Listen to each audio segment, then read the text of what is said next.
Magandang umaga mga igan, 2 pulis ang sugatan matapos maka-engkwentro ang ilang lalaki sa Bagong Pag-asa, Quezon City sa gitna ng kanilang pagbabahay-bahay kontra krimen.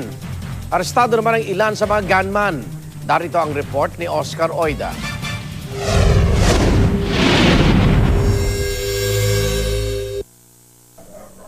Napalilibutan na ng mga kagawad ng SWAT ang bahagi ito ng Sitio Quilyawan, Barangay Bagong Pag-asa, Quezon City nang puntahan namin mag-alas 12 ng hating gabi. Ilang minuto pa lang daw noon na nakakalipas nang mapasabak sa engkwentro ang mga tauhan ng QCPD Station 2 na nagsagawa ng Operation Galugad kung saan nagbabahay-bahay sila kontra krimen. Nagkakandak na yung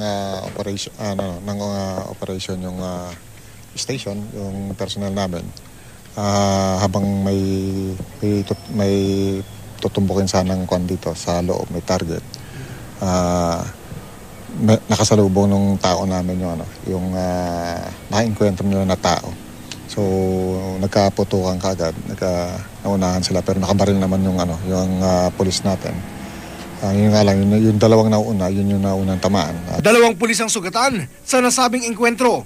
CPO2 Archie Evangelista na nagtamo ng mga tama ng bala sa tiyan at CPO3 Randolph Olivar na sugatan naman sa may hita. Ayon doon sa 2 pulis, nakaputok sila doon sa nakasalubong nila. At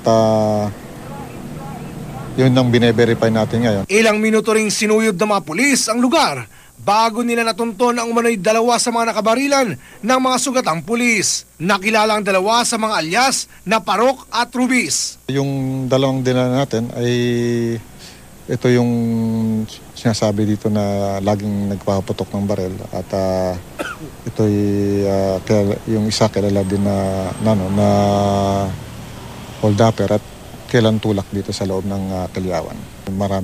May nagpapaputok ng baril sa loob dito sa loob ng Quilyawan. So ito yung purpose bakit tayo nagkakandak ng anti-crime operation sa loob. Iniisa-isa rin ng mga pulis sa mga malalapit na ospital. Malaki kasi ang suspetsa nila na may mga tinamaan din sila sa hanay ng mga suspect. Ito ang unang balita sa Quezon City. Oscar Oida reporting.